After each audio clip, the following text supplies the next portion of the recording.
Welcome to the PI Podcast, your destination for everything NFL, discussing the latest news and providing in-depth analysis of every NFL game.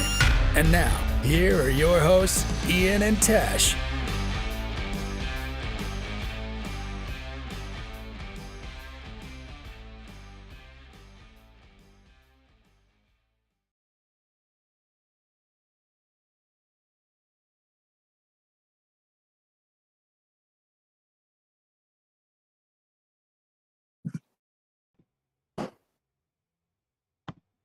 Alrighty, guys, welcome to the PI Podcast, episode number 7.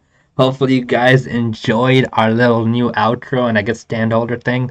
Vital, thank you for coming by as soon as the stream started. Yeah, it's literally the first thing we're probably going to talk about today, and it's crazy. Tyree killed to the Dolphins. I mean, he's been in talks for at least a month now. When we first started our podcasting and our TikTok, we definitely reported that Tyreek Hill was in negotiations with a new contract extension. Oh yeah, thanks, Vito, appreciate it. And now Tyreek Hill finally got traded, but for a 2022 first round pick, a 2022 was it a second? A second round pick and fourth round pick, and plus fourth and sixth round picks next year. That's just insane. Yeah, we knew he was going to get, it was going to take a lot to get Tyreek Hill off the Kansas City Chiefs. But the fact that they were willing to give up all that plus a 4-year, $120 million contract that includes $72.2 million guaranteed and a $52 million signing bonus. That's insane. Yeah, it's literally so insane. That's I'm not gonna judge the Jaguars by it, but Christian Kirk, that signing, it kind of could a little bit. I don't think it really affected it too much, but it could have affected it just a tad bit because they paid Christian Kirk a lot, and also that's fair. Vital. They definitely Tyreek Hill was one of the main reasons they won that game. That first pass to Tyreek Hill and then Travis Kelce down the seam, it was just too easy for them. And now they have Tyreek Hill, but now Ian, they signed Juju Smith-Schuster, who's not a true number one receiver. I don't think he can be. And they just are receiverless now because they got rid of some of their receivers in free agency. And they still have some speed on the team, but nobody is going to be able to replace Tyreek Hill in this draft at all, or next year's draft. Yeah, Vital. Tyreek Hill wanted his money. And that is the main reason why this thing stalled. Because I don't think the Kansas City Chiefs were willing to pay as much as Tyreek Hill wanted. And that's the whole reasoning behind it. Because they have to have cap space. That's the main thing in these NFL and free agency. That's the whole thing about free agency. Cap space, cap space, cap space. And now Hill went to the Dolphins. And with Tua, we don't know how he's going to perform this year. But now his receivers are Devontae Parker, Jalen Waddle, Tyreek Hill, and his running backs, they just signed Raheem Mostert. Oh, man. And they have Chase Edmonds, too. That offense is going to be insane if Tua plays well. So we were talking who had the best free agency. And honestly, we were talking the Jaguars, we were talking the Chargers, the Raiders.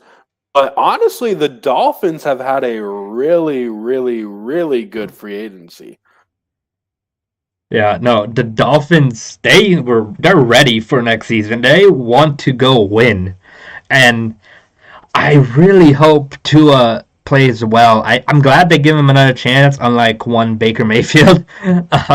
But I'm really glad that Tua is getting a chance. I hope he is the guy for the Dolphins because he's shown some things. But last year he was kind of hit or miss, and they're not really sure on him. He's played some good games last year, but he also had some questionable decision making. Can you imagine if they don't make a playoff push this year with all the money they just spent and all the weapons they just acquired? That would, I don't even know. That'd be crazy. Because if you're going to have give to all these receivers and then still have a decent defense, and not make the playoffs, that's just going to be a huge letdown for the season if the Miami Dolphins don't make the playoffs. Because that's such a good receiver core, and yeah, vital. They got Legion of Zoom. Yeah, and the Steelers got Mitch Trubisky. Hopefully, he can lead them. It's gonna be interesting to see that, and It's going to be really hard to judge the Steelers offseason until we see Mitchell Trubisky play. yeah, because their free agent signings, they didn't make any big name except for Mitchell Trubisky and some others, but they did re-sign some of their defense, and they did get a huge defensive piece on that line, on the D line. So I think we're gonna have to wait till the regular season to see if this offseason was good for Steelers. There's still some time left in free agency, but things have been slowly dying down a lot. And this brings me to our main topic for today, Ian. The NFL divisions and the AFC West in that division. Yeah, so we kind of had this in a different order, but I want to start with the Kansas City Chiefs now. Okay. That Tyreek Hill's gone. So really the big names in the Kansas City Chiefs is Chris Jones, Frank Clark, Patrick Mahomes. Tyreek Hill went bye-bye. You have Travis Kelce and Juju Smith on that side of the ball. I don't think Clyde Edwards-Helaire is a top 10 running back in my opinion. I think he's shown some good things, but the Kansas City Chiefs are always going to be a pass-first team, and it's going to be hard for a running back to be a top 10 running back on that team. And then I think the Justin Reed signing was pretty good for them as well, but he's no Tyrann Mathieu. Yeah, I really I agree with you on all those. They're big names you listed there. They're all the exact same names I would list. Other than that, they're really gonna rely on Patrick Mahomes because if their defense can't hold up against the pass, then we're gonna see possibly the Kansas City Chiefs drop to that fourth spot. I know Patrick Mahomes is going to do everything he can. He's an amazing quarterback. He has such all the talent in the world. But, I mean, when you lose your number one receiver, I mean, you still have Travis Kelce, so that's not too big of a hit. But you're still losing that speed demon that even goes up for double coverage catches and speeds past the defense. Yeah. For the Steelers, Miles Jack was a good signing. James Daniel, good signing. Mitch, decent signing. Akello Weatherspoon, good re-signing. They needed him back. And Clyde, talking about Clyde, you just talked about Clyde Edwards-Helaire. I'm not sure about him. He's had flashes, but he was injured a little bit last year. Luckily, he wasn't injured too much, but we didn't really get to see how good he can play. So I'm interested to see if the running game can get going this year. Yeah, that's going to take a huge burden off I'm going to keep saying Tyreek Hill now, off Patrick Mahomes if they can run the ball better this year. I think Travis Kelce has a chance to have a monster season, though. I think he could possibly, if he stays healthy, could possibly break every tight end record this year because it's only him and Juju. You can say McCole Hardman's on the team. Yeah, he's a speedy guy. But, I mean, he's no Tyreek Hill. You literally just had a Pro Bowl wide receiver that you're trying to replace now. And Travis Kelce, Patrick Mahomes, and unfortunately McCole Hardman and Juju are going to have to pick up the production. Yeah, it's such a big loss for the Chiefs that some fans that say, "Oh, we'll be fine." I mean, that's such a big hole. Regardless of even if you have Travis Kelce and you sign Juju, Juju isn't Tyreek Hill. He's not as fast as Tyreek Hill, and he won't catch those double coverage balls. He's just not that receiver. The one thing this is going to be interesting though this season because a lot of people are saying Tyreek Hill helped make Patrick Mahomes, and people are saying that Patrick Mahomes helped make Tyreek Hill, and I think it was definitely Patrick Mahomes that made Tyreek Hill a little bit. Because if you don't have a guy that can throw the ball 70 yards down the field, Tyreek Hill doesn't look as good as he actually is. He can burn a corner down the field, but if you have someone, and I'm a little afraid Tua is going to not have the arm strength to get him the ball, So we're going to have to see how good Tua's arm is to be able to throw a 70-yard pass in the air to Tyreek Hill because he's wide open. And if he can't make those throws, I mean, Tyreek Hill's not going to look as good as he has been. Yeah, I really think Patrick Mahomes is just that all around talented player that brought everyone up about him. No slack to Tyreek Hill. He's still an amazing receiver regardless of what team he's going to be on. But also on that Chiefs defense, Tyrann Mathieu, the free agency is big now because if you can't have their offense, the Chiefs offense is scoring like 30 to 40 points a game. It's insane. And now that's one of their biggest holes is wide receiver now. And I don't think they could put up that much. And now the defense will have to kind of work a little harder, but with that if they didn't keep Tyrann Mathieu, and he was a really good safety for them. Like he led that whole defense for them, as long as with Chris Jones and Frank Clark. But yeah, it's gonna be interesting to see if the Chiefs defense can hold up and if the Patrick Mahomes led offense will keep putting up those points. Yeah, it's gonna be one good thing of this is that the Kansas City Chiefs are not going to be able to rely on big plays. They're going to have to put up 11, 12, 13 play drives, which is going to give the defense some time to cool down. I mean, you got to think last year Patrick Mahomes could score a touchdown in 13 seconds. I mean, or he could score points in 13 seconds, and your defense needs a chance to cool down a little bit. So I think possibly them having to change their style of offense a little bit could help a little bit. Yeah, I want to go back to what you were saying with Tua. Tua isn't confirmed yet as a franchise quarterback, and I'm not sure if he makes those throws like you said. Tua has also made questionable decisions where if he's getting pressured like most new quarterbacks or most younger quarterbacks do, they try to find the ball and get rid of it. And I've seen in the game against the Falcons last year in Miami, literally he got pressured and he just dumped it to somebody and Foya Loco and got a pick and almost got a pick six. So it's gonna really be interesting to see Tua's psyche with all his receivers. He can throw it. It's going to be fun to see, though, if he can get Tyreek Hill, the usual Tyreek Hill plays he makes when he was with Patrick Mahomes. Yeah, I do think the style of offense in Miami is going to change from last year. They obviously have a new head coach. I would imagine they have a new offensive coordinator. I didn't really pay that close attention to that. So we'll see. They did a lot of RPOs and stuff last year, which, I mean, might be to his strength, but he's going to have to let it fly. He's got an offensive line now that can protect him long enough for Tyreek Hill to get deep. So if he can make the deep throws, it's honestly going to be – I mean, they're going to be a fun team to watch if Tua can make these throws. And do you think Miami, with that offense now, do you think they have a shot of competing with the Buffalo Bills? I think that's fair. I think they at least have a shot to compete with the second spot. It all depends on how well Tyreek Hill plays. Or Tua plays, sorry. Tyreek Hill's going to do his thing. Yeah, 100%. It's gonna all this is gonna go down with Tua.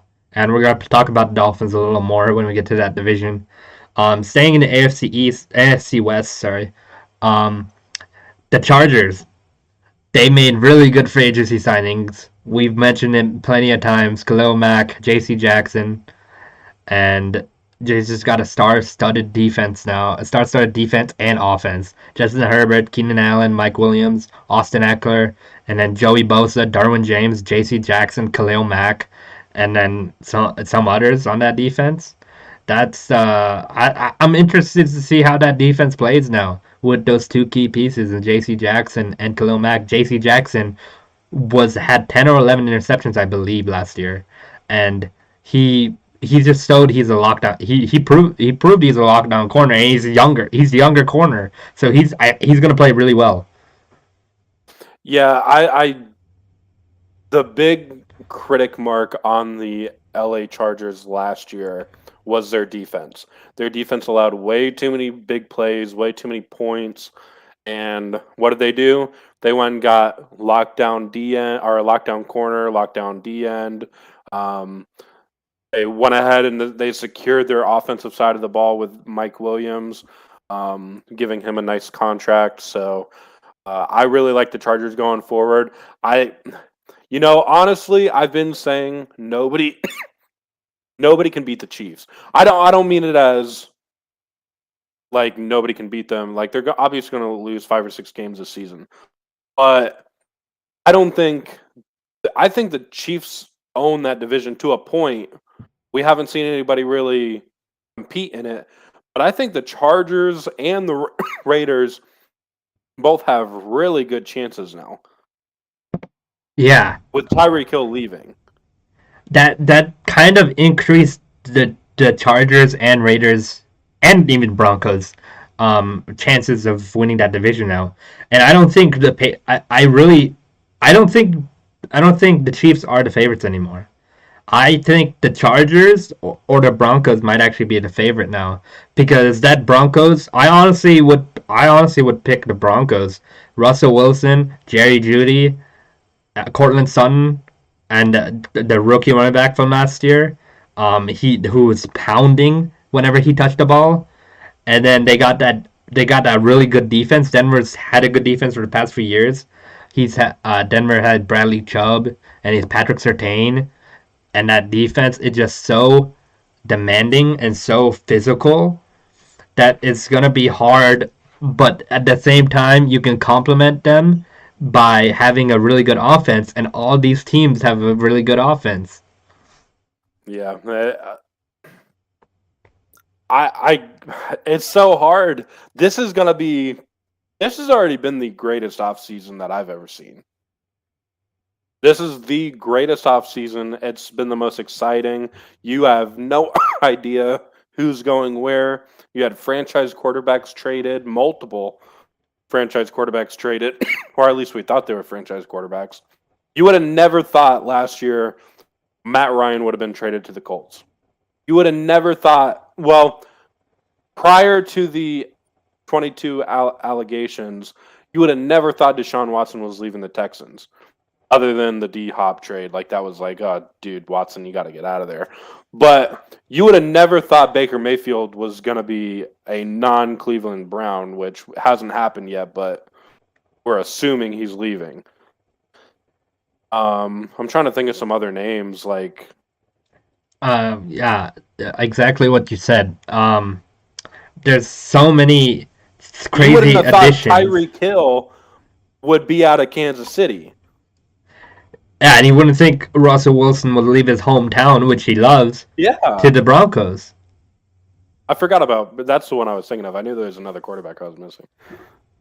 And I don't think Broncos fans were expecting Noah Fant to be part of that trade either, because that was a young tight end.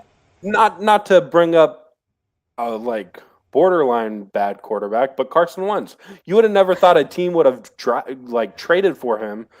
You would have either thought he was a Colt or he was done. Yeah, and it's just Carson Wentz is one of those things. 1 year done. I mean, and is he going to do the same thing in Washington?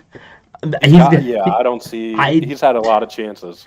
I don't know. Maybe he does well in that Washington offense with Scary Terry, and a couple of other receivers that they have. I will say Carson Wentz has a pretty deep ball.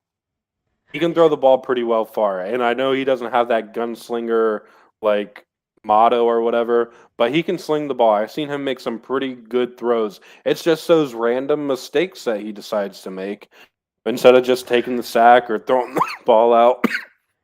It's kind of like Andrew Luck if he didn't have his football IQ, in a sense. If Andrew Luck gifted so many interceptions to the other team, but he wouldn't do that as often as Carson Wentz does. But also Carson Wentz last year on the Colts, it was crazy to see because he was throwing so many deep balls in double or triple coverage, and he'd get a pass interference every time he threw it deep. It was crazy. I have no idea what happened. It was just a little bit of luck for him last year. And I still think that this offseason, just keeps getting crazier and crazier. I mean, if we started off hot and went hot streak up until now. Titans releasing Julio Jones. I really expected that to happen, but you really didn't think that would happen because AJ Brown and Julio Jones. You like that duo. And then the Rams trading Robert Woods. Yeah, you wouldn't have thought of that either. There's a lot of things this offseason that people are going to You wouldn't have thought the Cleveland Browns were going to drop Jarvis Landry. Mm-hmm. And you didn't think Baker Mayfield would not be the Browns starting quarterback. Not be the Browns starting quarterback. Even after the letdown year, the thing with Baker, I think he's getting a lot of unneeded hate. I get he's not the guy that's going to lead your team to a Super Bowl by himself. He's not a Patrick Mahomes. He's not a Josh Allen. He's not a Tom Brady. Tom Brady was able to win games as long as he had a decent offensive line and a good defense. I mean, granted, I know those are like two really important things, but he didn't need Julian Edelman on any other team is not the Julian Edelman we've seen in the Super Bowl. No. You could argue the same with Gronk. I don't think Gronk is the tight end he is without Tom Brady. I 100% agree with you. I don't think Gronk or Edelman are those same players if they didn't have Brady throwing on the ball. Because Gronk, yeah, he can be a physical tight end, but at the end of the day, if he's not getting a perfect pass, I don't think he can go out and make a good catch without Tom Brady. But respectfully to Gronk, he's a really good tight end, a legendary tight end even. I believe Tony Gonzalez was more of a legendary quarterback. I think Tony G was just better as a tight end. He could catch the ball better, and he didn't have to rely on Tom Brady all the time. Tony G also showed he could do it on multiple teams. Yeah, he showed Chiefs and Falcons. Technically, yes, different teams, but he's never had a different quarterback throwing the ball for more than like 6 games a season. Yeah, it's going to be interesting if they re-sign Gronk. I think they do agree. Just to give Brady his weapon, but at the same time, nothing has happened yet, and that's weird because Gronk would have been like, "Hey, re-sign me now. I want to play with Brady again." So it's gonna be interesting. I'm curious. Yeah, it's gonna be interesting if he does go to another team. I really actually want to see that if Gronk goes to another team, like a tight end needy team, and it's good because there was rumors he wanted Joe Burrow throwing him the football. And with CJ Uzomah gone, that's kind of like a perfect fit. They got Austin Hooper, right? They got Austin Hooper. No, Titans got Austin Hooper. So Bengals don't really have a tight end right now. They still have Tyler Kroft, I believe, who's okay. Hasn't really proven himself yet. Okay, keep talking because I could have sworn they just. They have Tyler Kroft. I'm not sure if they signed anybody. I believe not. But if Gronk went to the Bengals, it would add to another weapon because they already have Jamar Chase. Oh, they got Thaddeus Moss. Yeah. Oh, well, he's Moss. He was a rookie last year, right? Yeah.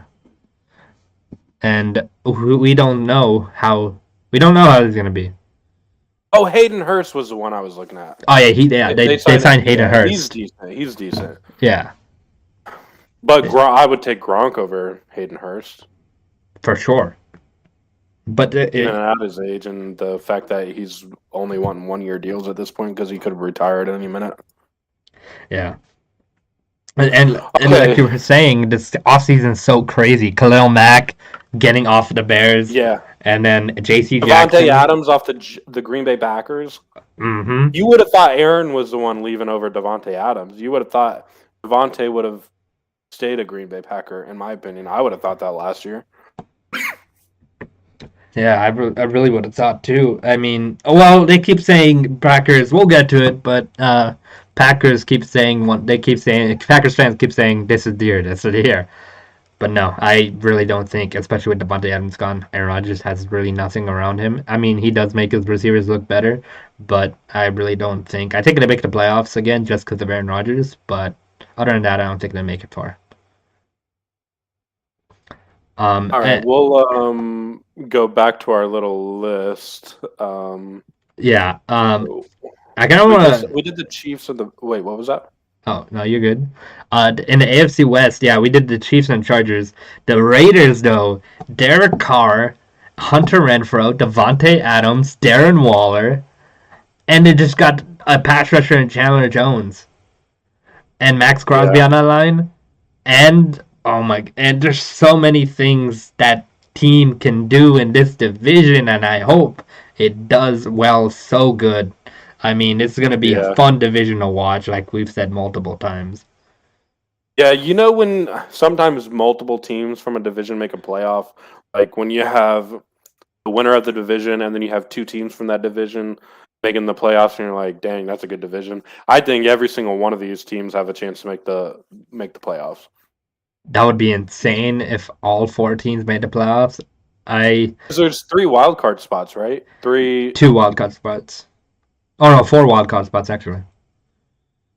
Well, because yeah, two teams. You have the 4 division ones. Isn't there 7 teams from each side in the playoffs, or Yeah, is it seven just 6? teams.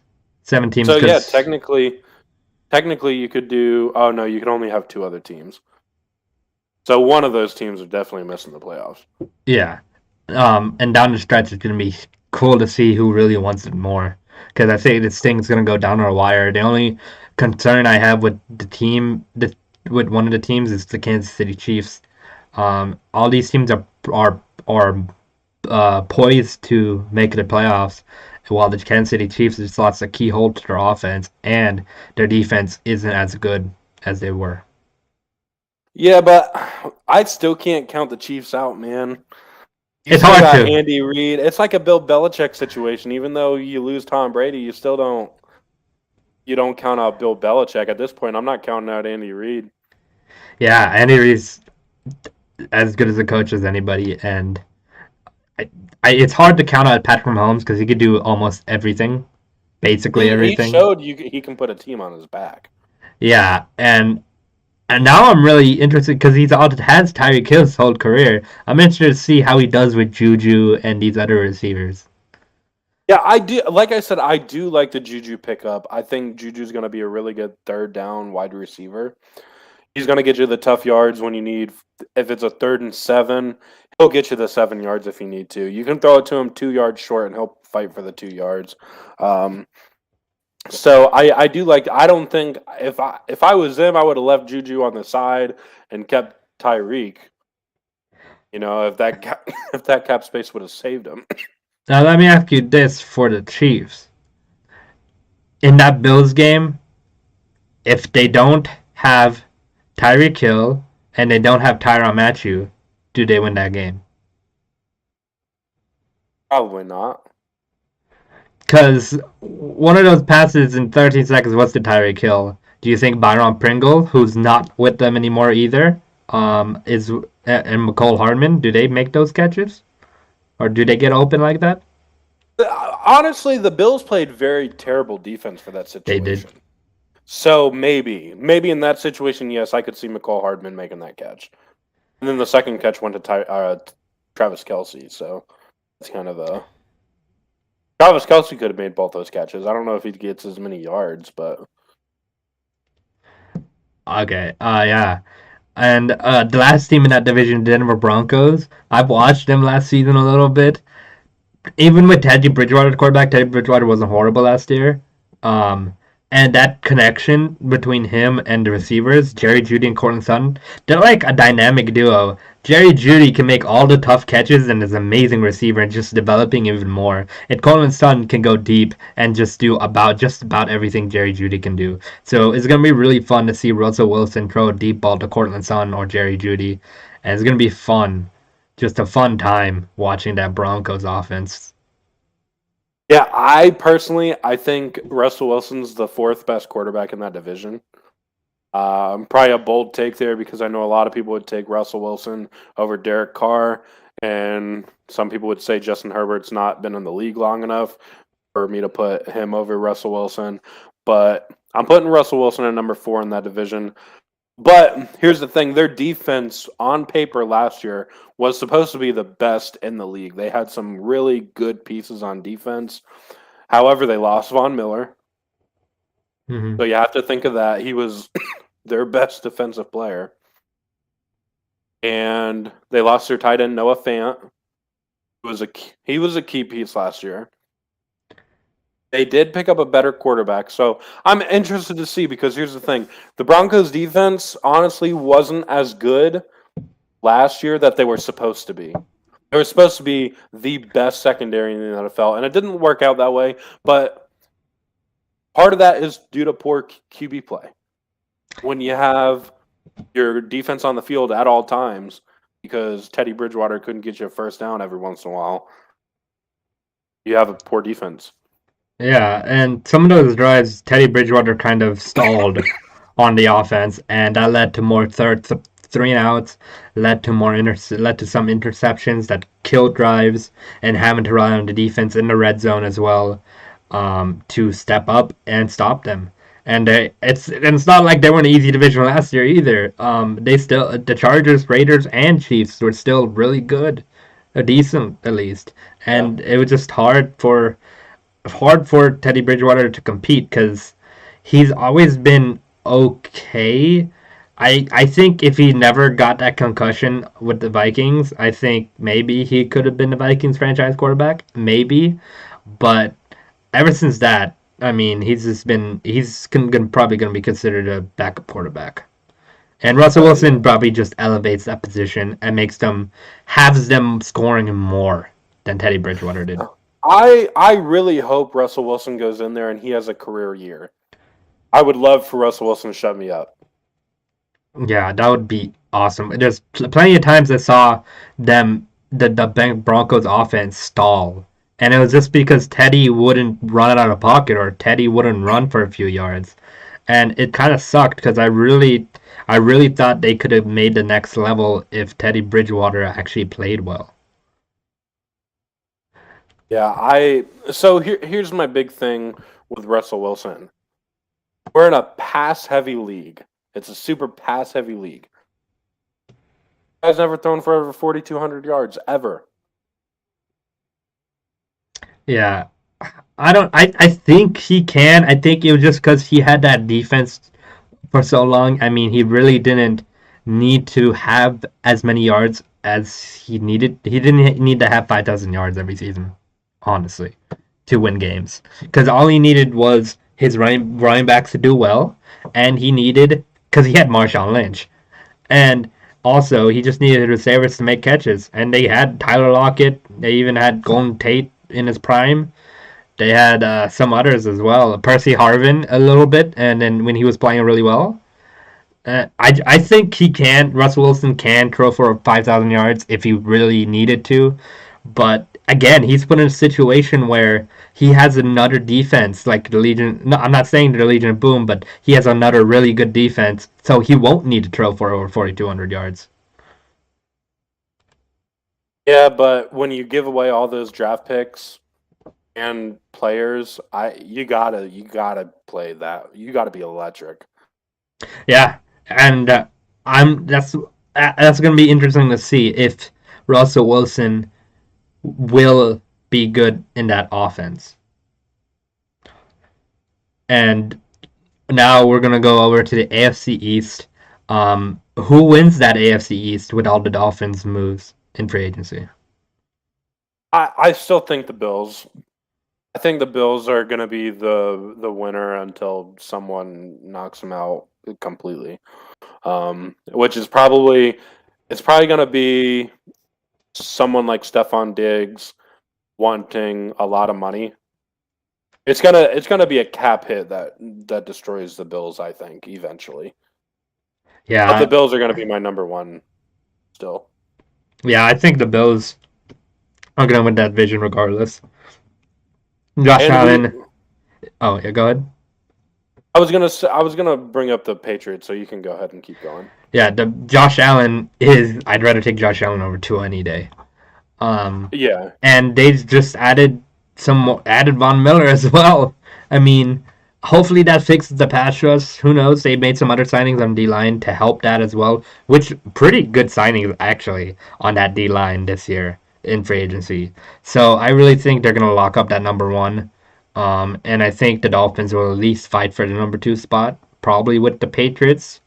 I see the Jets fighting at least a little bit, but I'm not. I'm still not caught on with them yet.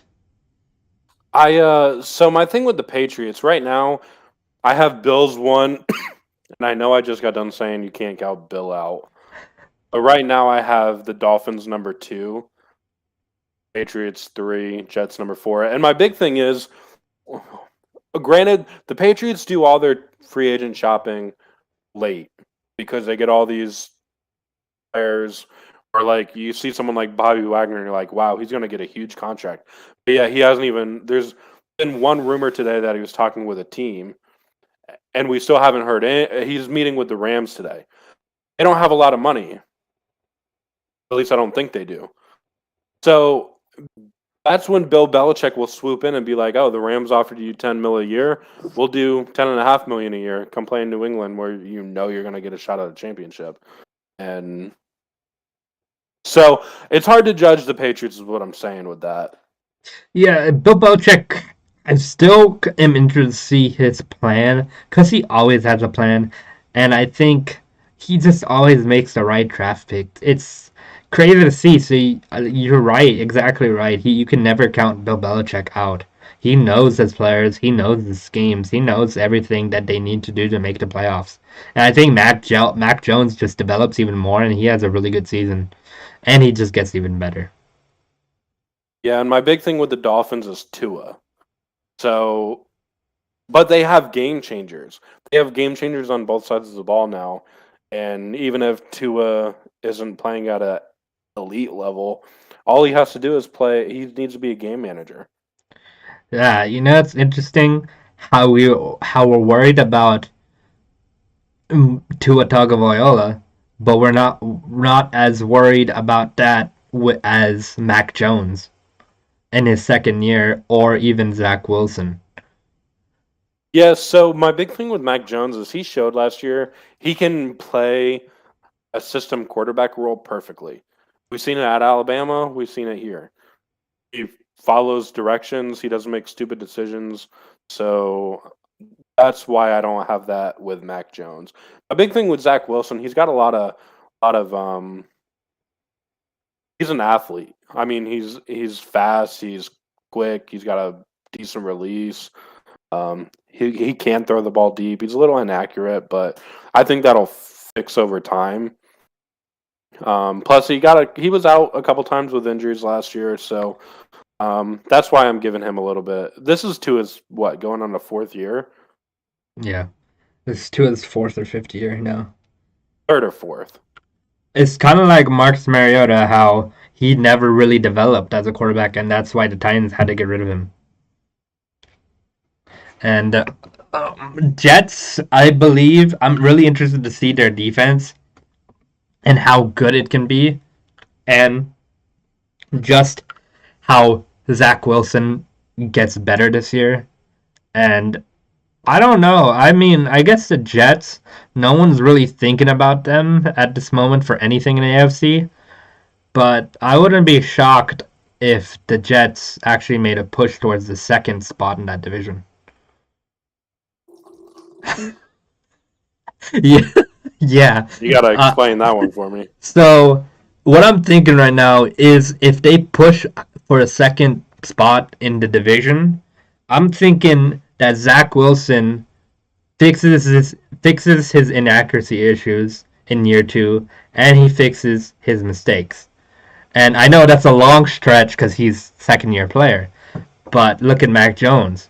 Mac Jones learned that, given Bill Belichick was his head coach, but Robert Saleh, he's a decent head coach, and he's got a defense behind him now that's only getting better, and in the draft, they're only going to get a star player in the draft that's going to help that defense.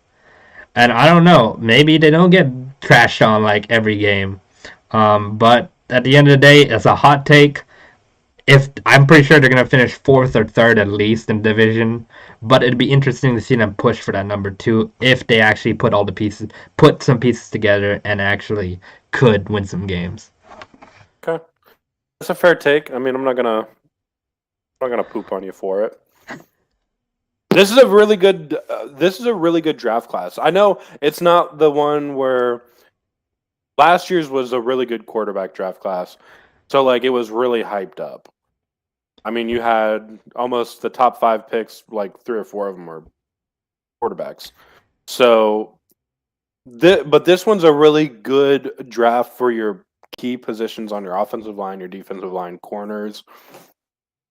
So I'm actually interested to see some of these teams that aren't very good but have 10 draft picks this year, which everybody starts off with at least 10. I could see some teams getting drastically better just off this draft class.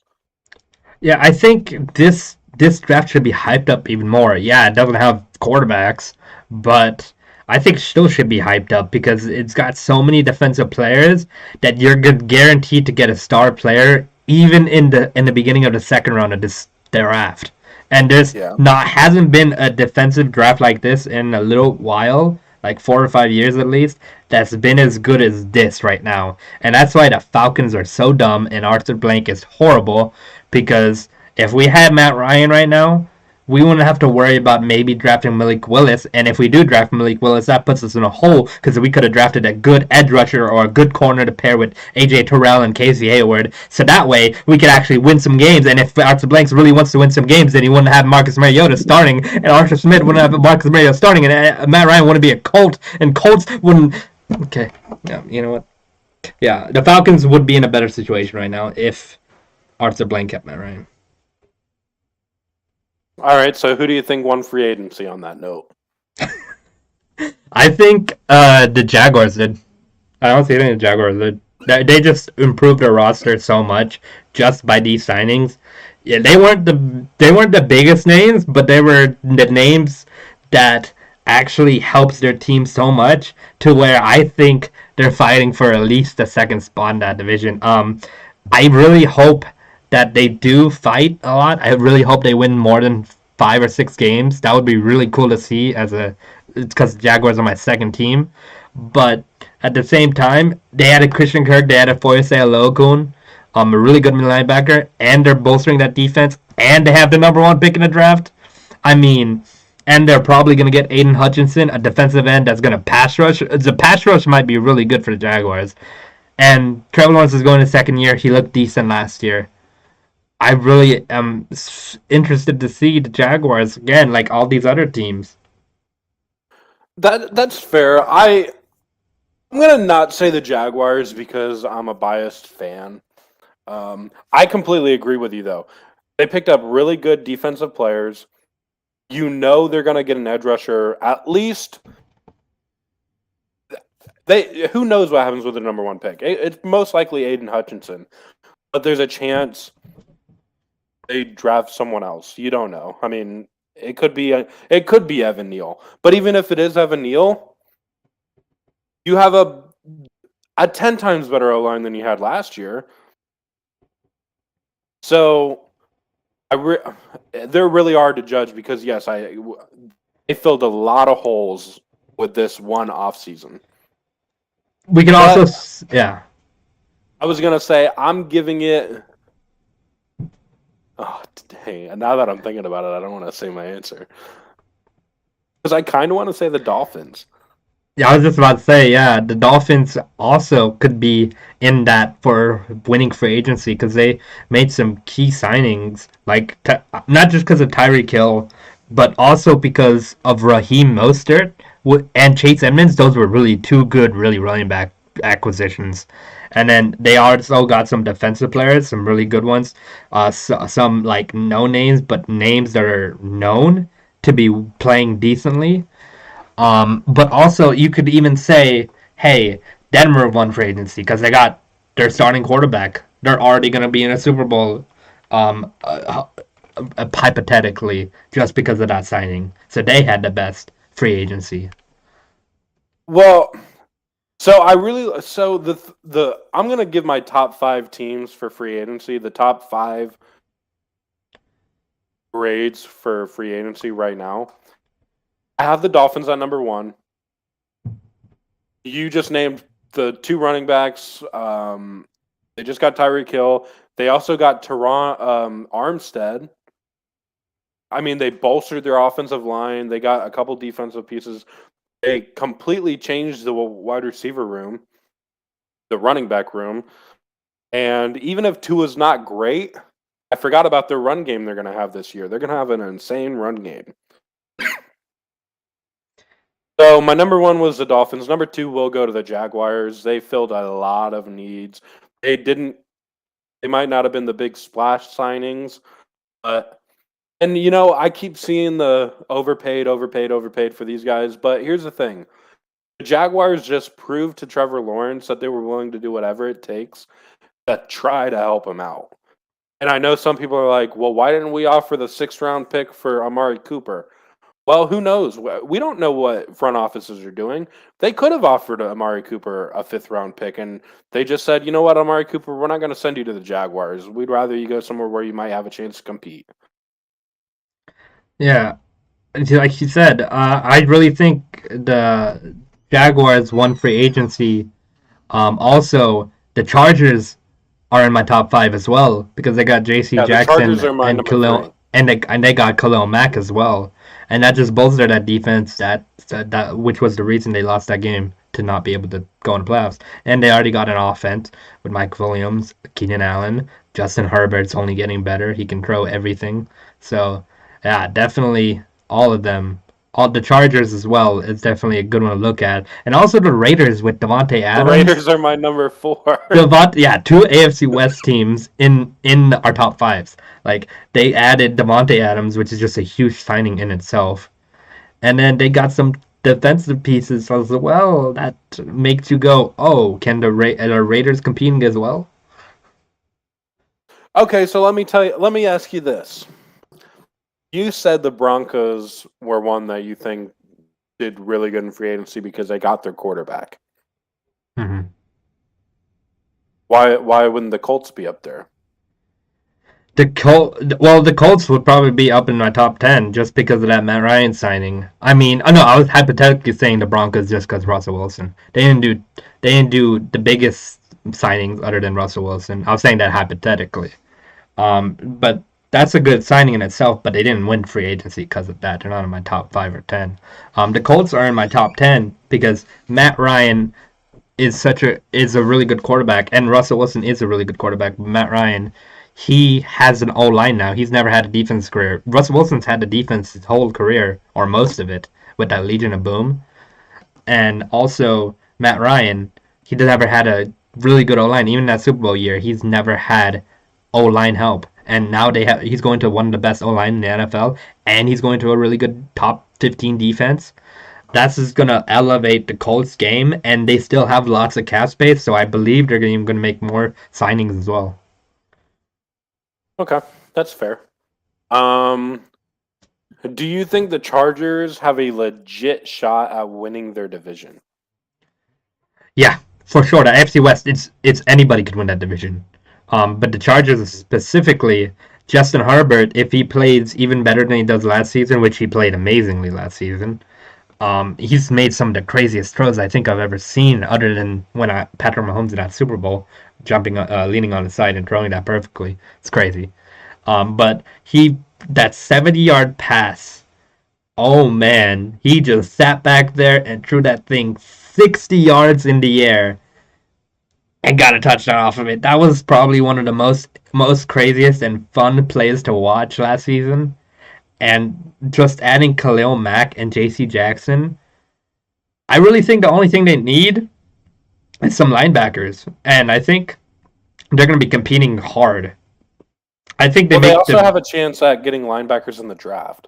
Yeah, it's a really good defensive draft. So I think they just have a legit chance to beat their Chiefs because they lost Tyreek Hill and they don't have that Super Bowl defense anymore. So obviously they can probably score on them at will. And then the Raiders, if they go against the Raiders, it's going to be a tough game. And against the Broncos, tough game, but I think Justin Herbert just can do it. And they have a running game with Austin Eckler. Yeah, I like the Chargers. If anybody's going to beat the Chiefs, I think it's going to be the Chargers, but I'm still putting the Chiefs at number 1 in that division. Yeah. I I honestly am leaning kind of more towards the Chiefs being number 2 in that division this year, just because there's so many pieces that the Chargers and the Raiders and the Broncos have that I think one of them wins that division. I gotta fix my light. There it goes. No worries. Yeah. So also there's been a lot of quarterback trades and relocations in this free agency. So this gives me my question: where are landing spots for you? Who do you think Baker Mayfield and Jimmy G? Do you think they go? Do you think Jimmy G actually gets traded this year? And who does he go to? And where do you think Baker goes? At this point, I don't think Jimmy G goes anywhere. I think Jimmy G stays in San Francisco. The 49ers should have played their hand with Jimmy G 3 weeks ago. If they wanted a decent haul for Jimmy G. And I honestly think with the Seahawks, I'm going to give 2 options for a Seahawks quarterback. And that's going to be... No, I'll give you 3 options for a quarterback in Seattle if they don't draft one. This is only free agents. Baker Mayfield, Geno Smith, or Gardner Minshew. Interesting pick. My thing is, Gardner Minshew will be cheap. He'll be cheap, and he does have experience in the NFL. My thing with Baker is I don't think he's gonna be cheap. I think he's gonna want something similar to what Mitchell Trubisky got. You know, where it has the option of going upward of like $27 million for 2 years. Yeah, I don't think Baker is worse than Mitch Trubisky. I think he's better than Mitch Trubisky, honestly. Which is why I think he's he's definitely gonna have to. It's gonna be paid a little more. But I'm thinking if like the Seahawks really want their quarterback and don't want Drew Lock to be their starter, I think they really go after Jimmy G if they really want a quarterback. And Jimmy G at this point is looking like they're not. Like you said, they're not going to trade him because they're at this point where oh, well, we missed our opportunity to get a really big deal for Jimmy G because apparently they were looking at 2 second-round picks for Jimmy G, and Matt Ryan just got traded for only a third. So It's going to be a really hard market for them to trade Jimmy G unless the Seahawks really want him or another team, maybe even some other teams that really want a quarterback. Maybe they go for Jimmy G. But I really think Baker is going to go to the Seahawks, honestly. I think Baker's such a good fit there with Pete Carroll. That's why I think Gardner Minshew is similar to Baker Mayfield in a lot of ways. I think Baker Mayfield obviously the better quarterback, even though I'm a Gardner Minshew fan. I think there's a reason Baker Mayfield was a starter and Gardner Minshew wasn't. And I'm not oblivious to the lack of arm strength for Gardner Minshew. But I think it's going to be a money thing. It all depends. If Baker Mayfield's your starter, you're starting him all year long, and if you draft a quarterback, you're playing Baker Mayfield regardless all year long, and you're letting someone to develop. But if you're drafting a quarterback and you think, hey, maybe by game 6 I want to try him in, then you're going to go to someone like Geno or Gardner Minshew. Yeah, honestly, a sneaky quarterback move was Marcus Mariota to the Falcons. Because Marcus Mariota, he's been learning under Derek Carr, and it's not like he's got worse. Marcus Mariota can still run like he did when he was on the Titans. He still has his legs. Hey, who knows? He probably improved with his accuracy and everything. That's why he was the backup in Oakland and Las Vegas for a few years now. And I really think that just came. But Atlanta got him for really cheap and really easily. So I don't know how Baker is still up there, or I don't know how Jimmy G didn't get traded, or if any team needs a quarterback. I'm surprised, like the Seahawks, I'm surprised they didn't even go after Marcus Mariota because he can run, he can improvise, kind of like Russell Wilson did. So I'm not sure where. Maybe Pete Carroll even thought of him. I'm not sure. But I think Pete Carroll's also thinking about Colin Kaepernick a little bit. I really don't think they signed him. I really think they signed Baker.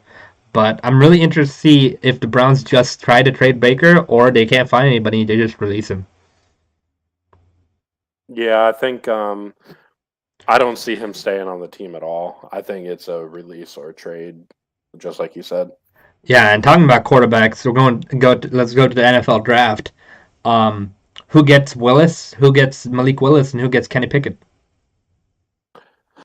So this is interesting. I don't remember if we went over this last week or not, but I think I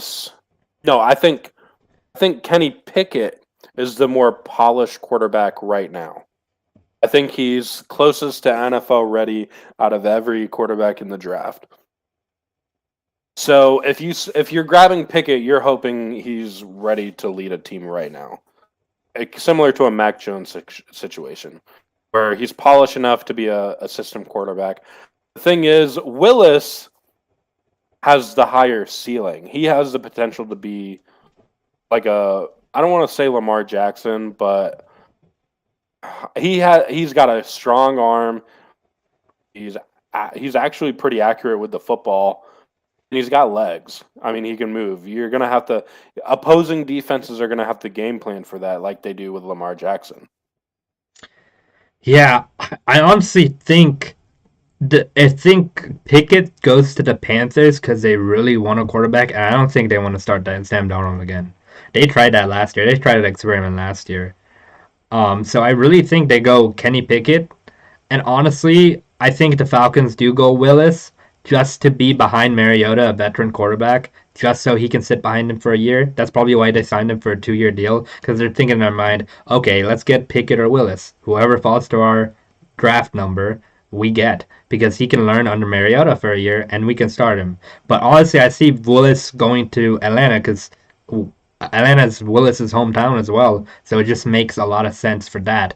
But at the end of the day, Falcons is such a good defensive draft. I really wanted them to draft an edge rusher or something because they've never had that. And to be wasting that pick on a quarterback when you could have had your quarterback for a few more years, but got that star defensive player, it just ruins everything a little bit. Yeah, this is actually really interesting. I'm looking at the draft order. The Jaguars are not going quarterback. Yeah, and the Giants have 2 picks in that top 10. So this is when it gets interesting. The Detroit Lions could actually go quarterback. I don't think they do, but they could. That'd be a surprising move to me. It would be surprising. I don't think they do it just because I'm pretty sure Jared Goff had good enough season and he showed he can lead that team. So. And you have to think, if you're going quarterback, you're expecting he's got to sit for at least 2 years as a backup. And I don't think you use a first-round pick when the team has that much holes, because you have Jared Goff's contract regardless. You can't just drop him. Yeah, Jared Goff, I think the Lions just need that defensive help a lot. And I think they draft a defensive player or even an offensive tackle if need be. That's probably going to be what they pick. But it's interesting to think that they would pick a quarterback, because that would really shock a lot of people too. I still don't see that happening, but it would be a nice surprise, I guess. And then the Houston Texans, number 3. We like I said, we don't think they're going quarterback, but they really could possibly go quarterback. Yeah, and there are a lot of reports that they are building, and it looks like from what they're doing in free agency, it looks like they're building around Davis Mills, their rookie quarterback from last year. So that's a big reason why they probably won't go quarterback. But as again, like you said, they could go quarterback because they're not sure if Davis Mills is their franchise guy, because they just lost Deshaun Watson and now they're stuck in this position. Yep. Do we help this rookie, the second-year quarterback? Do we think he's good enough already, or do we just get one of these quarterbacks that may be better? Yeah, grab a quarterback while you have an extra first-round pick to grab another need, and you have an extra second-round pick now to where you can get 3 really good players plus a quarterback. So who knows? We really don't know, because maybe they were building the team for a new quarterback. We don't know. Yeah, and this is why the draft order for this year is so interesting, because the Giants don't they have 2 picks in top 10? Yeah, the Giants have number 5 and number 7. So you can't even count them out either as not drafting quarterback because they're not sure what Daniel Jones is capable of. So they could Yeah. go quarterback. Very more unlikely than the Texans and Lions, but still another question mark. Is Daniel Jones your guy? And they don't want Tyrod Taylor to start for their future either. Yeah, but I will say them grabbing Tyrod Taylor makes me think they will not go quarterback.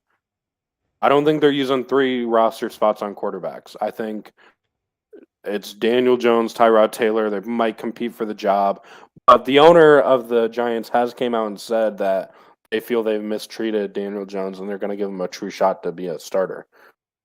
Yeah, they have really good opportunity right now to draft a really good cornerback, a star cornerback, and a star edge rusher because they have 2 picks in top 10, and that's kind of scary because they kind of, I don't know, they kind of had some unnamed signings and unnamed players from last year that they still have on the team that's only going to get better, that some people don't even know their names, and they've played really well. I've seen some games from last year, and that defense can play. They kind of stopped Brady with the Buccaneers in that game on Monday night. They kind of limited him a little bit, but ultimately Brady won the day because they're not a whole defense. But I really think the Giants, if they take 2 defensive stars, oh man, it's gonna be a field day if Daniel Jones plays really well. Yeah, so you got Jets at 4, Giants at 5, the Panthers at 6. That's probably the first quarterback. But like I've been saying, all those other teams could draft a quarterback before them. Yeah, and this is gonna be a really tough decision for the Carolina Panthers because they can either pick, oh, do we want our franchise quarterback or possibly franchise quarterback? We still don't know how these quarterbacks will play, but or do we go with a star defensive player that we know for sure is gonna start for our defense for a while? Because there may be Stephon Gilmore. He hasn't got signed yet. I don't believe, right? I'm pretty sure he hasn't been signed yet. But if the Panthers, I heard the Panthers are trying to re-sign him, so they could go cornerback or edge rusher, and they just bolstered what's already a good defense in Carolina. I'm trying to look up to make sure he hasn't gotten signed yet. I don't think he has. Yeah, he's still an unrestricted free agent. Yeah, and then after the Giants, then you finally have the Falcons, and I mean, we'll see. The Marcus Mariota 2-year deal, does that mean they're going to hold off 1 year to try to draft a quarterback next year in a better quarterback draft? Possibly, that's might be the big reasoning behind that 2-year deal. It's interesting that it was a 2-year deal and not a 1-year deal. I fully see us using Marcus Mariota's whole year, and drafting a quarterback next year. But at the end of the day, I think you kind of have to. Moving on from Matt Ryan was such a big move that kind of you have to draft Malik Willis at this point. I mean, if you wait a year and then all those quarterbacks from next year are bust, oh, you missed your chance. You could have drafted Malik Willis or Kenny Pickett. That's fair. So that was pretty much, and then the Seahawks have number 9, so I guess they would be another. Yeah, if the Panthers and Falcons don't both pick quarterbacks, they're gonna get one of those. Especially if they don't sign Baker Mayfield or someone. Yeah, and Kirk Cousins signed a 1-year extension. They have number 12. Yeah, They want a replacement? they're not certain about their future either. Kirk Cousins is only getting older, and a lot of people don't like him, even though he had a really underrated year last year. If he was a Jaguar, I wouldn't be mad. Yeah, he's limited. He only had like 8 interceptions last year and like 34 touchdowns. He played very well, but then again, they missed the playoffs. So what does that say? And that 1-year extension with new head coach, maybe they try to find a franchise quarterback here, or they just draft defensive end. That's actually a really good one, but I think they're so far down in that pick list that they won't have the opportunity. Yeah, the next team I'm seeing, Texans have another one. Well, the Commanders are at number 11. Yeah, But I see him just bolstering their defense a little bit, or even their O line now, um, because I think that they want to ride Carson Wentz or Taylor Heineke. I think they found two guys that they want to test out before they even do anything with that. I don't think they want to sign a quarterback to a rookie deal and have three quarterbacks they have to worry about. Yeah, then you got 14, the Ravens. They're obviously not going quarterback. 15 and 16 are both Eagles. They're not going quarterback. They're sticking with Hurts, I think. 17 Chargers, not going quarterback. Number 18, I think they're riding with Jameis Winston, New Orleans. They're not grabbing a quarterback, I don't think. Eagles 19. So we kind of just got I just got news that the Chiefs apparently with their wide receiver hole now with the Tyreek Hill gone, they've inquired about the availability of Jaguars wide receiver Laviska Shenault. And so who knows? Maybe Jaguars do trade Laviska Shenault based on what Kansas City gives them. So that might be interesting to see. Laviska Shenault is on the trade block, by the way. Okay, yeah. They haven't came out and said it, but there's so many rumors about Laviska Shenault this past week, on the trade market, because with the Jaguars, we have Christian Kirk, Zay Jones, Marvin Jones, and honestly, Jamal Agnew played that role better.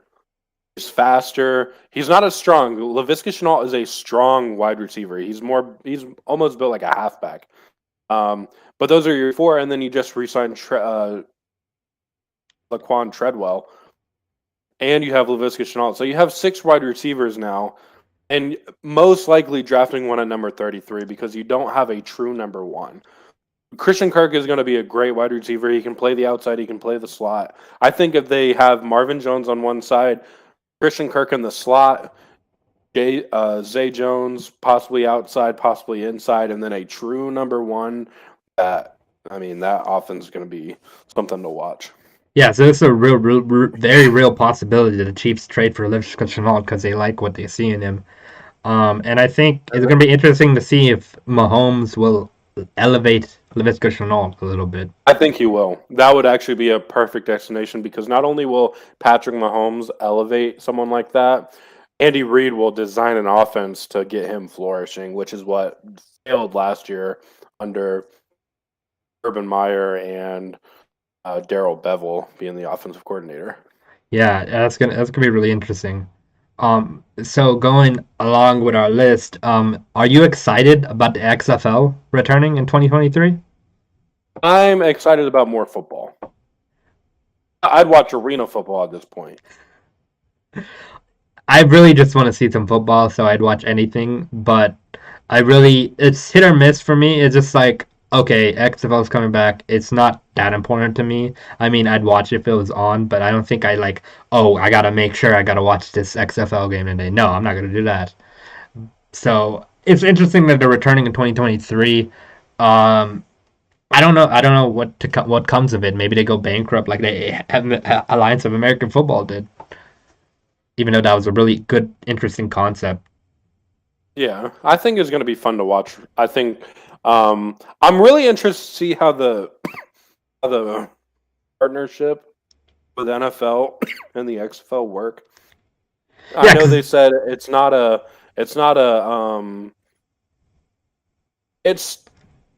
to show some new stuff for the XFL to see how it works, and then the NFL might take it up.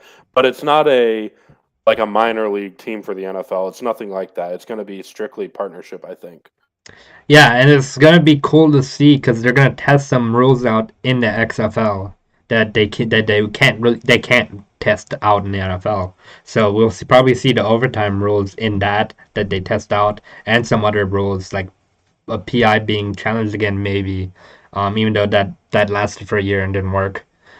Which was really interesting to me because PI is one of those things where it's a good thing if it's reviewable, but also at the same time, if it's reviewable, then shouldn't holding or defensive holding be challenged as well? Yeah. I think there should definitely, whenever a flag's been called, the refs all kind of meet up in the middle and they discuss like, hey, it's on this guy. While that's happening, they should be watching the play in New York and giving feedback like, yo, he did not hold, or hey, you missed a blatant pass interference call on the 30-yard line on the opposite side of the field. And to be honest, they've gotten a lot better with that, especially with the regular challenges. So yeah, it's they've. I really wish that they could have better communication with New York. Just say they know if they miss a blatant pass interference. I mean, that way they can fix themselves. Yeah. So that's the good thing about the XFL. They're going to be testing out things that we might actually see in the NFL in the future. And talking about, oh yeah, go ahead. No, I was just gonna say I agree. Yeah, go and talking about the Chiefs and their wide receiver hole. They signed former Giants wide receiver Corey Coleman, and he was out for a year. But before that year out, Corey Coleman looked fast. He looked like he could be a good possession receiver for the Giants, and he's only 27 years old. Regardless, they'll be able to use them as depth depending on what they do. They might be going. Let's see, what pick do they have? 30. They could possibly get a decent wide receiver at that late because of how strong this draft is defensively. Yeah, they have so many options now because they would really want, they really want Patrick Mahomes to have that true number one again. Or well, technically doesn't need it, but yeah. Did they get a first rounder from the Dolphins? They got a first rounder from the Dolphins. Yep. Oh, so they have pick number 30 and they have pick 29. Okay, yeah, so they can do whatever they want now. That's actually kind of scary too, because they could just go both defense, and then again they'd just be competing again with the AFC West. Yeah. And moving on, after signing offensive tackle Lyle Collins, which was a big signing for the Bengals to bolster that offensive line for Joe Burrow, they waived their offensive lineman Fred Johnson, who recently just signed his restricted free agent tender, and they resigned him. So they just waived him because they're like, oh, whoops, we made a mistake. We got Lyle Collins. Yeah, I really, really like what the Bengals have done this offseason. They knew they had to protect Joe Burrow. They didn't last year, and they got a lot of heat for it. So this year they were like, we're not taking the heat no more. We're getting you 2 new guards, a center, and a left tackle. Yeah, they're both that O-line much. I'm interested to see if the same explosive offense is going to be there next year. Maybe I'm not saying it was, but maybe this was a fluke year, and maybe they got kind of lucky this year. I could see that because every playoff game I did not have the Bengals winning, and those were games that Titans should have won and Chiefs should have won. Yeah, they were all within and a lot of their regular season wins were by a touchdown or less.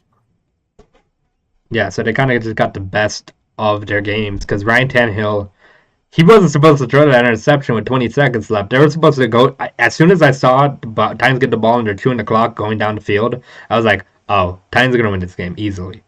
And then that happened. So a little luck was on their side this year. Unfortunately, they didn't win the Super Bowl, but they do know they had to fix the O-line, so I really hope that offense can be explosive as it was.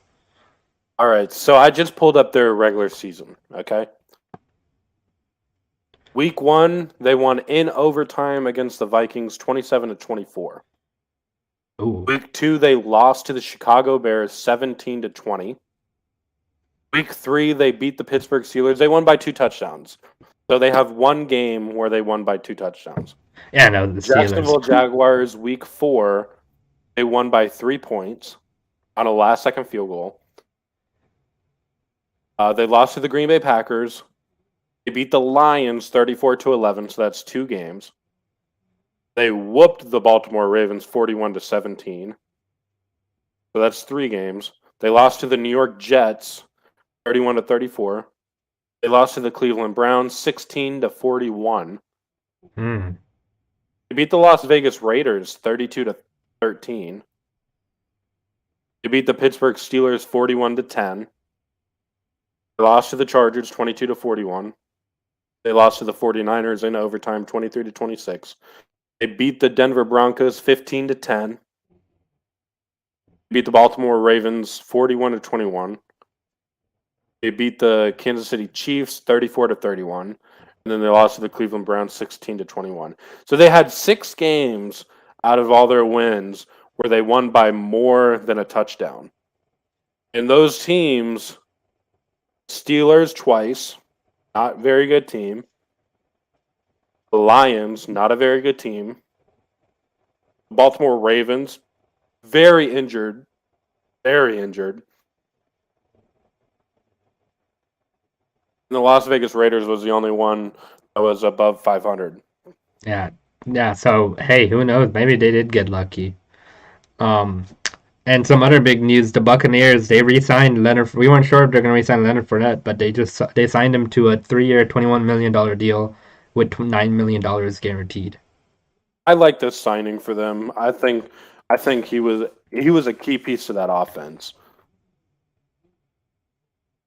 Yeah, they really needed some sort of running game for Tom Brady, and they gave him his running back, so that's going to be really good for them. It would have been interesting to see, though, Leonard Fournette on the Patriots. That would have been really interesting to see. Yeah. And also, the Cowboys re-signed the punter Brian Anger and got a 3-year deal worth $9 million. Man's getting paid. Yep, and he's probably one of the best players on their team. Just kidding. But yeah, actually, Adam Schefter or Ian Rappaport did say that. Yeah, no, he said in that same tweet. He said one of their best players. Like, you're just not gonna say that about Amari Cooper, CeeDee Lamb, Tony Pollard, Zeke, Trayvon Diggs, Zeke, Micah Parsons, Prescott, Micah Parsons, Demarcus Lawrence, Marcus Lawrence, not Zadarius Smith. He was a Packer. There was another guy, Randy Gregory. He left. Yeah, but last year. Yeah. You're telling me the punter's better than all those players? Nope, not even close. Michael Gallup. Yeah. The Packers also signed D tackle Jarran Reed. Little, I guess, sneaky pickup because Jarran Reed he played really well for his last team, and I saw him play a little bit, and he's a really good defensive player for the run. Speaking of the Chiefs earlier with their wide receiver issues, Demarcus Robinson is signing a 1-year deal with the Las Vegas Raiders. I'm assuming he's kind of replacing Zay Jones. Devontae Adams is just a whole new player for them, I guess. So, good pick up by him. Demarcus Robinson, I think he's got a year or two left in him to be a decent wide receiver. And then I think he'll just be kind of one of them veteran presences on the team. Yeah, same. I think so. He's going to be a veteran presence in a couple of years. Just a depth signing for the Raiders for their offense. And former Saints tackle Teron Armstead, Ian said earlier, he reached an agreement on a 5-year deal with the Miami Dolphins. And that boosters that offensive line a little bit for Tua, so he has more protection. If Tua doesn't do it, man, he's going to ruin his career. Yeah, I know. If Tua plays bad and they are forced to play the backup, I think Tua's career is done as a starter. And he's going to be a backup. You know, I was just looking at this. So Darrell Bevell was the offensive coordinator for the Jacksonville Jaguars last year. He is the quarterback coach for the Miami Dolphins now. And we saw how bad Trevor Lawrence was last year, so I don't have high hopes for Tua. Well, he's got all the weapons to do it, so hey, who knows? Yeah, he does have the weapons now, so we'll see. Yeah, and former Bears free agent safety Deion Bush is signing with the Chiefs on a 1-year deal. Not a depth signing, probably for safety. They don't even have Tyrann Mathieu anymore, so who knows who's going to start there. Reed. Oh yeah, they did just sign Justin Reed. So that's going to be a decent safety to take Tyrann Mathieu's place, but more depth signing. Free agency is really slowed down this week, so a lot of things you guys will hear right now are going to be like depth signings. And also the Giants are signing former Ravens D tackle Justin Ellis on a 1-year deal. That defense, like I said, only improving. And Justin Ellis on the Ravens, he played well for them. So it's definitely decent pickup, 1 year prove it deal. And also, free agent defensive back Rashawn Melvin signed with the Panthers, and defensive back Dante Johnson signed with the 49ers. Also, the Titans are signing back their linebacker Ola Edeni to a 1 year deal. Probably fourth, fifth string depth signing. Yeah, Again, they signed a lot of linebackers this offseason. They re-signed their linebackers, I should say. They didn't sign new ones. They re-signed a bunch of them. yeah, and they were able to get Harold Landry back, so that was huge for them as well. Yeah. Yeah. So Ian, we basically are done with our list. Let's talk about us a little bit. Tell me where you tell them where you went to school. Tell our audience what you want to do for your career, the hobbies. Let them get to know us a little bit more. All right, so I didn't go to college. I went to high school. I did finish high school. I got a diploma. Actually, cool story. Me and Tesh actually sat next to each other at graduation. We were our last names are really similar. I think mine is DEP and yours is DES. So pretty cool. We got to, you had to be at graduation like an hour early. So I went and picked him up, and then we went to graduation together. We got to sit next to each other. Our names were called one after the other. Pretty cool. We got to walk up, walk down pretty much right after each other. So basically, when his family cheered, I was like, oh, they're cheering for me. They're cheering for me. But no, it went by really fast just because I was sitting next to someone, and I know, so it just went by really, really fast. Yeah, we had a big graduation class, though. I mean, it was like 600-something people. Yeah, there was a lot. It took a long time. One in particular I know, but but no, keep going. So we both went to high school in Georgia. We went to a high school called Camden County High. The only high school in the county, and we had classes together, which is how we met. We met in high school. We both loved Madden, so we played a lot of Madden together. We played a lot of Fortnite together, a lot of Call of Duty together. We're big video game people. For work, I am a house builder by trade, so I'm basically a contractor for a different company. So I don't have my contracting license. I use someone else's. But at the moment, I am actually working at a dog daycare because the stress of home building was just on a different level. So I left, and now I'm doing something that I enjoy. Doesn't pay quite as well, but I mean, I pay the bills, so that's all that matters. And hobbies include football. I play a lot of video games as well. And yeah, I play guitar too. You guys a tune one of these days. Hey, maybe we'll have a podcast with a musician, and bam, you can play your guitar a little bit. Yeah. So I went to a private school from preschool all the way till 8th grade, and that preschool is different because it was like a Christian school, so it was definitely very different than public schools, and I've never been to public school up until high school. So it was a very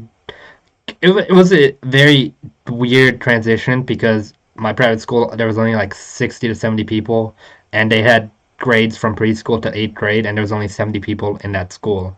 So I knew everybody there. And it was just really weird to transition to a public school where there's hundreds of people and I didn't know anybody. So definitely it was a little bit of a transition, and I went to high school with Ian. I met Ian there. It was kind of weird. We met in gym, and then literally the first thing I asked him was about Grand Theft Auto, because Grand Theft Auto 5 recently just came out on PS3. It's a video game. And then we started talking, became friends, and we talked about the NFL a little bit there in high school. And then I went to college, local college, for a couple years. And then I I really love video games, so I went to college at Full Sail University for game design. and I graduated with my associates in game design at Full Sail University. And I came back here, and now we started this podcast. And my hobbies, like Ian, NFL, video games. I like reading a lot as well. I don't read as much as I did before, but that's one of the things that I like doing. And yeah, that's basically where we're at right now. We love making TikToks now too. So yeah, that's a lot of things to get to know us a little bit. You're a big movie fan too.